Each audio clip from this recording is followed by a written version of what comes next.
So, Morris, let's talk a little bit about apartments, man. I know everybody's busy, everybody's going to lunch, everybody's hopping on flights. It's Friday.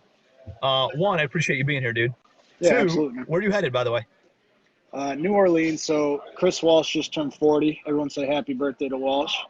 Walsh, what's up, And buddy?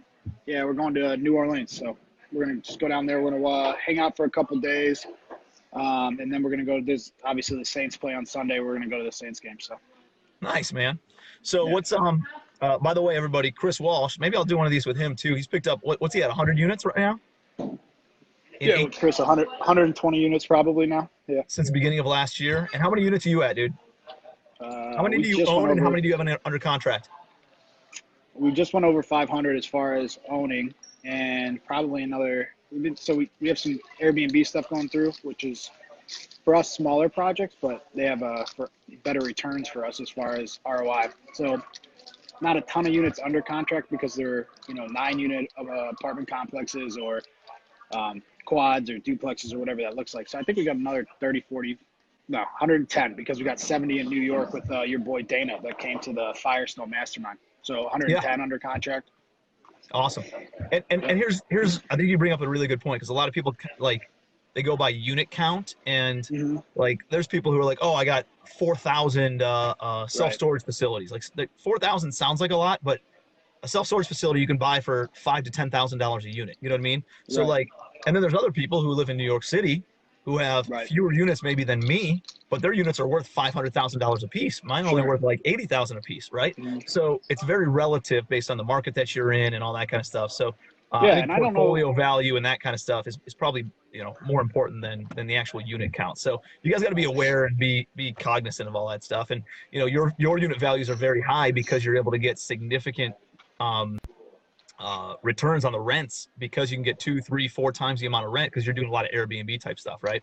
Yeah, and to add on that point, and then we can get into the meat and potatoes. But I did a video. I don't know if you saw it the other day. Is another thing too is like you got to be aware of what people consider their units too, right? We got a lot of syndicators out there who maybe own 5% of their portfolio, Yeah. saying they got 10,000 units, and if you really break that down, they've got 500 units Yep. that they own.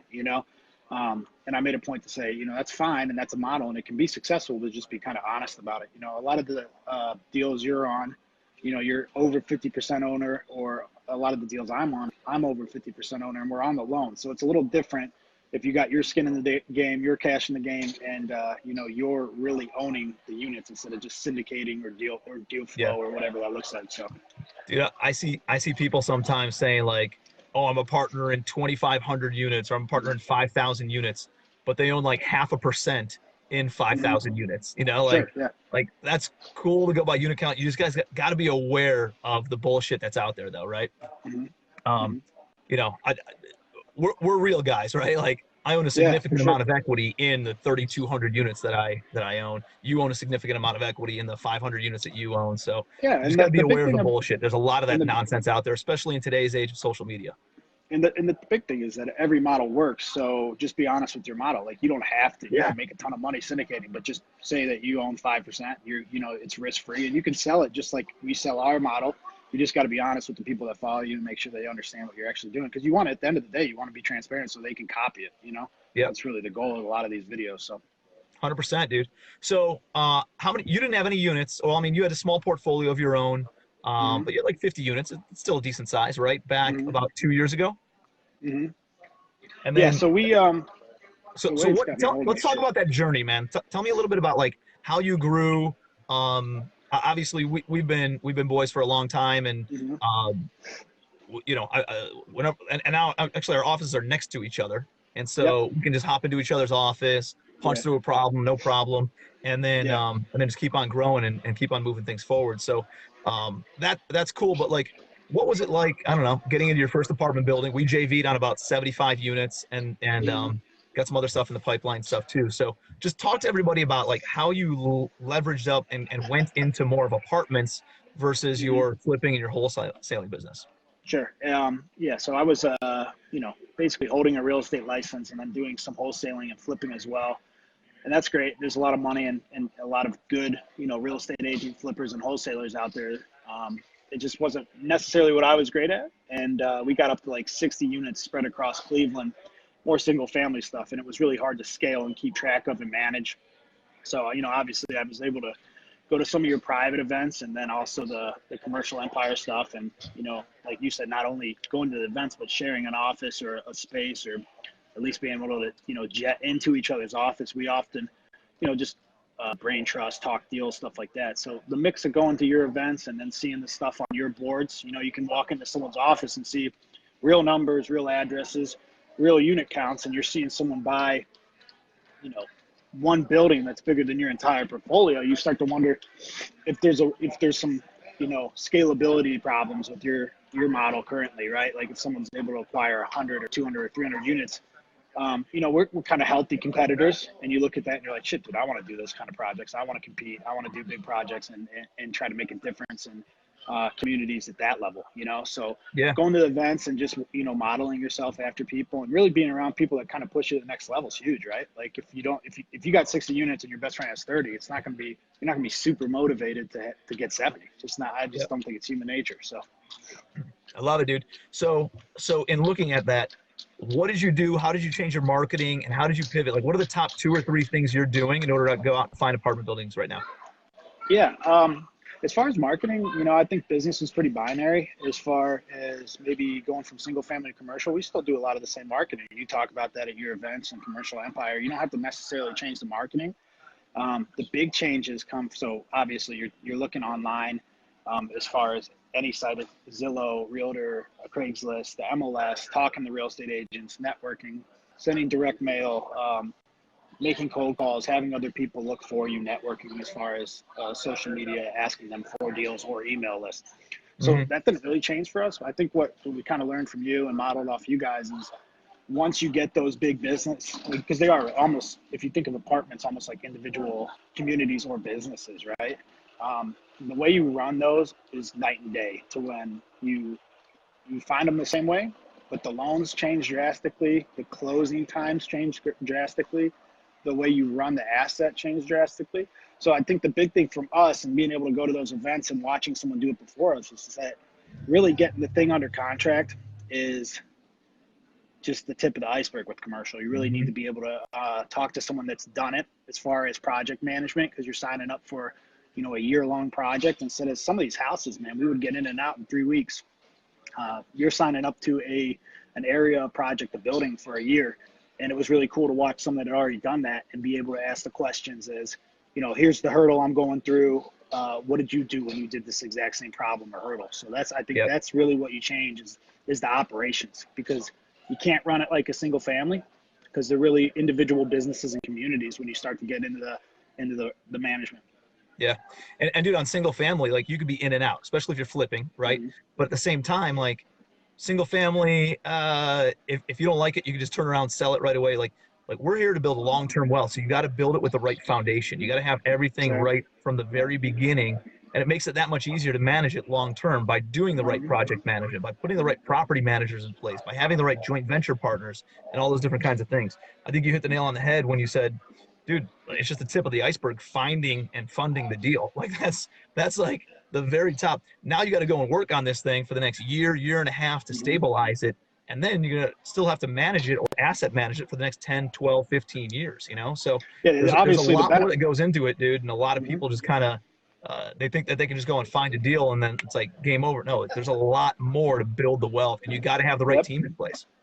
Yeah, so like single family, you can almost, a metaphor is like maybe you're dating, right? You can get in and out really quickly if you don't like it. If you like it, you can sell it. You can go around and keep 90% of your portfolio, but get away with the 10 low-hanging fruit. Like these commercial buildings, the almost the shortest you're going to own them if you're actually buying to not flip. If you're looking to refi, is at least 10 years a lot of times. So. And your depreciation runs all the way to 30. So it's like a marriage, right? It's not dating. You might be holding on to this. You want to do your rehabs different. You want to do your due diligence different, if you're going to be holding something for a third of your life or whatever that looks like, Yeah. Yeah. It could be a long time, man. And you just want to do it the right way, like if you do it the right way from the very beginning, you don't have all the surprises 5 years, 7 years, 10 years down the road. You have a very predictable maintenance schedule, a very predictable turnover schedule. You're able to track the best tenants if you renovate it and market it the right way, if you screen your tenants properly. I remember the housing court judge here in Cleveland, the guy's passed away since, but when I first got involved in like owning and holding a rental property and specifically Mhm. apartments, I remember going and seeing him speak about 6, 7 years ago. And he said, listen, 99% of all of your landlord tenant problems will be eliminated if you do these two things: screen tenants and take care of your property.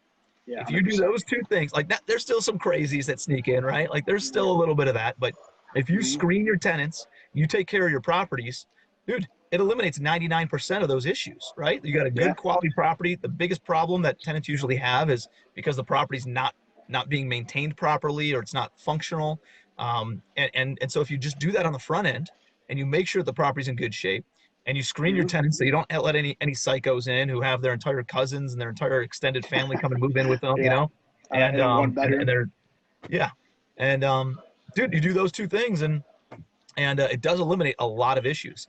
Sure. The other thing that I know you do and we do is try to stick to like more workforce housing. Mhm. I'm trying to just stick to A and B class, not luxury, but A and B class workforce housing, blue collar, rents that range from like 600 to maybe 1,200, $1,400 a month. My my average rent's probably around $800 a month, and so Sure. um, it's when the market's good, everybody can afford that. When the market shifts and all those luxury renters move, they're either going to be moving in with their parents or into more of like an A and B Sure. class workforce type housing, right? Mhm. So it's a Mhm. very insulated asset class staying like in there. That's good stuff, dude. So tell me what you're doing about. We'll wrap up, dude. I know you got to hop on your flight in a minute here, but Yep. Yeah, we got a little t- time, but whatever. tell me about what you're doing. I think you got a really cool model is buying apartment buildings and maybe taking a portion of those apartments and turning them into Airbnb. And that way you can Mhm. juice the rents. Tell me a little Yeah, bit about absolutely. that thought process.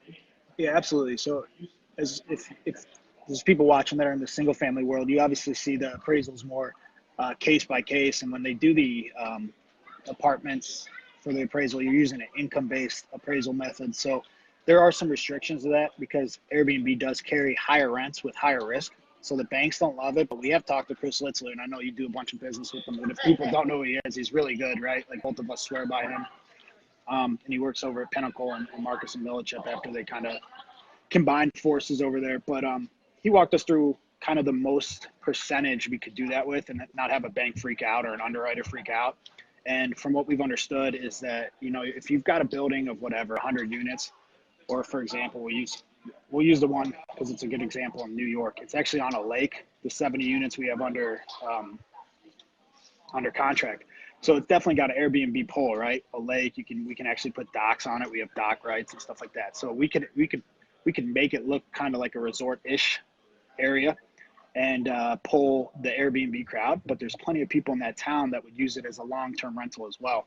So what we'll do is we'll end up putting whatever out of the 70, we'll probably put 60 people in there long-term, leave 10 of the units up as Airbnb, and be able to get our NOI up considerably and maybe our appraisal value as well. But it also doesn't freak the banks and the underwriters. It doesn't get them all wacky as far as, all right, this isn't truly a stabilized asset. It's just kind of a glorified hotel. So it's a good mix, right? You got the core of your building very stabilized and very predictable, but you're also juicing an NOI and appraised value by putting a little Airbnb in it. And obviously, it gets your cash flow a little richer too. So, Are the banks allowing you to underwrite it with the rents of the Airbnb, or are they underwriting the entire thing with normal market rate rents, so we annualized have leases? not obviously we haven't unwound on a refi on one of these yet. But from what I understand with our talks with Chris is that if we keep it under a certain percentage, they'll actually allow the adjusted NOI to influence the appraised value and give it at a cap rate. But they will not do that, obviously, if you exceed what they deem an acceptable mix of stabilized tenants and short-term tenants. So Yeah. we've talked 5, I, 10% and nothing more. So we'll see what they do, because it's all roses, right? Until you actually have to go talk to an underwriter, and then we'll see what happens. But from what I understand, the experts in the industry that we're trusting, yeah, we should be able to get a higher appraised value and NOI and be fine with all this. So well, I mean, if you take a look at how traditional, like when we refinance, you have to have 90% occupied for 90 days, right? That's typically the industry standard. So if you're at least 90% occupied, you use the other 10% of the units for Airbnb, what the hell do they care? They don't really care, Yeah, right? exactly. If you're below 90% occupancy, they'll probably, and what I've seen anyways, is they want you to fill up up until the 90% to get market rate standard tenants in. You refinance, and then even if you drop below 90%, but then you have like the rents in place, you have the long-term financing in place, and then you can juice the rents and get 3 times, 4 times the amount of rent by doing it that way. But I think when you're refinancing, everybody that I've talked to has always said you got to have a market rate renter in place up until that 90% mark. Yeah, and you know what's great about this, obviously, is that it'll appraise exactly where we need to off market rates. We'll lock it in for, 30-year or 25-year amortization schedules with the 10-year balloon, and we can realistically do whatever we want as far as that if our private investors and us are comfortable with the model. So I don't think we'll push it too far, right? Because we're trying to think long term and not trying to be too risky, but definitely short term to boost cash flow as you as you renovate some of the units, right, where you don't necessarily need people locked in. It's a great way to grab some cash flow and still grab, like you say, legacy wealth and some of the stuff you teach at the Commercial Empire. These are 10+ year assets, but you can also manipulate them in the short term to grab nice cash flow, because me and you both know very well, if you do commercial and you do it right, you're not really taking any money off the table for the first year. So you're putting it back into the business, and you're paying back, investors are paying down your mortgage, so everyone's safe. But so if you're doing it right, it can be a long-term play, but this is a great way for people to actually get the long-term, net worth up, but also get higher short-term cash flow. Yeah, for sure, dude. I love it. What about when you're underwriting these buildings, you're underwriting these deals? Are you underwriting it with the Airbnb rents, or are you underwriting it with the market rate rents? Yeah, so the Airbnb stuff usually tends to be a second thought. If we're able to do it in a great location, we just got 9 units in, 8 or 9 units, depending on how we develop them in Cleveland at Riverfront, and then again, Lakefront in New York. It kind of, you buy them, and we use rentalmeter.com and Rental Meter Pro's settings to find market rates. And if it makes sense on paper to buy them at market rates, typical long-term 12 to 24 month leases, then we pick them up. And if it is able to go Airbnb and the banks want to work with us in that kind of arena, then it's just added juice and cash flow on our side, and maybe an added value as well.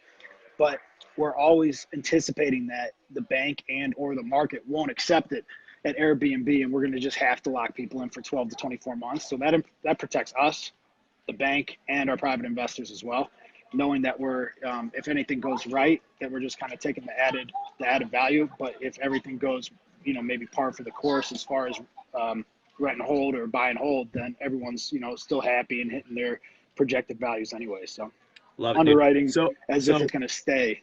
I want to make sure everybody understands this. You do not underwrite properties based on hoping to get corporate housing, hoping to get some sort of Airbnb, hoping to get student housing. Do you underwrite properties with an annual lease and whatever that market rate annual lease would be? If you can juice up the rents with doing some corporate housing or student housing or Airbnb or any of those things, great. That's awesome. More power to you. That can turn a base hit into an absolute grand slam. Sure. But you never, ever, ever underwrite it hoping for those higher rents, because you know what happens when regulations change? You know what happens when you don't get the student housing or the corporate lease expires or one of those things happen? Mm-hmm. Then you're stuck putting market rate annual renters in your property, dude, and you can't cover your expenses. You can't cover your debt service. You overpaid for a building that's not worth as much as what you paid for it now. Now you're underwater on it, and now you're going to have a foreclosure or some sort of massive headache and be hemorrhaging cash for the next 20 years of your life, right? So you always underwrite it with an annual lease, market rate rent, and then if the cherry on top is the short-term rentals that can juice the rents. Yeah, and I just had a student, we do a small group on Facebook, the Bulletproof Cartel. I had Nick Salonis brought me it was super juicy as far as it was around the clinic, and there's some universities over there, and they were running it as houses, and at a 10 cap would be worth $330,000 as a single family house. And the reality is probably worth no more than $170,000. So you just got to remind people, and it's not like he doesn't know this already, but we just had a talk, is what are the current comps? What is the bank going to allow you to think it's worth? AKA, how much money can you get out? And then you underwrite to that means. And you don't have to pay these people because they don't want to sell, right? They had something crazy like 33,000 net a year off a single family house. That's crazy. So they want a high value, but you don't have to necessarily go and pay these people a high value for a model. You can just go find buildings similar to theirs in a similar market. And again, get it at a lower cost basis, underwrite it for long term. And then if you can steal their short term model, you don't have to pay that crazy sticker price. You just go for your own, you just develop it yourself. So we were working with that dude. this morning, and that's how you stay, like you said, very, very safe, but you're also able to capitalize on whatever market trends or Airbnb or local legislation, whatever that looks like. And then you're protected long-term 10, 30 years down the road, you know?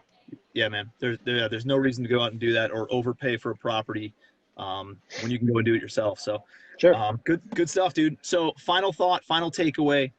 You've been out to a couple commercial empire events. Yeah, two of them. You came to the first one, right? And then you came to one that was like some of the masterminds over at the office. And then you came to another one just recently. Dude, tell me about, like, what are some of the biggest takeaways that you get when you go out to those, like the commercial empire event, for instance? Caliber of the crowd, the tactical strategies. Is it good to kind of just get a different angle? And like, you know, they say that you only hear, you know, 7% of, you only retain 7% of what you hear. And so that way you have to hear the information multiple times. Like why do you keep on coming back out, and what do you get out of it? Yeah. So, you know, I've been going to your private / commercial empire events for probably over 2-3 years now. And it's cool just to watch you get better. Right. So the same speaker, you speak more often, you speak, you know, a lot now. It's a full-time gig for you, and you're just more polished. Your not only scripts are better and your ideas are better, but you're time tested now. You've gone from hundreds of units to thousands of units, right? So you're learning new stuff to teach new stuff. And you know, Mark Evans always says that you can say the same thing as a guru or you know, a coach or whatever. And a lot of times some students aren't in a certain position to, like you said, retain it, but apply it, right? So as my portfolio grows and I'm in the same event, even if you said the same stuff, which you don't, right? Because your business is growing, so you're teaching new stuff, but I'm also retaining new stuff. So I'm kind of just trying to push my business to, you know, it's kind of like I always tell people that I coach, it's kind of like a stair step, right? You get to a hurdle, you get past it, now you got a new hurdle. So I'm just there trying to figure out what the next wrinkle is. Talk to you about how you got past it, talk to some of the advisors at Commercial Empire, that how they got past it or anything like that. So every time you go, it's new value, also new network, right? Like the people are going to be different. And everyone that is successful. Uh-oh, did I lose you, dude? You broke up for a second. Talking about going back and trying to learn new powerful. So I would consider going back, obviously, multiple times in the future, and just get better people around you, get new ideas, get over the next hurdle, and try to expand your network and your power of your knowledge in your industry, you know? Yeah, I love it, dude. Well, dude, I appreciate you, man. I know you're hopping on your flight. I got to go grab lunch with the wife and kids. Safe travels. Have a blast. I'm sure you can be posting a whole bunch of stuff on social media. Yeah. If you guys aren't following Steve, he's a riot and has fun, is super real, super honest about what he's got going on, and is always sharing content. So, dude, appreciate you. Appreciate our friendship, brother.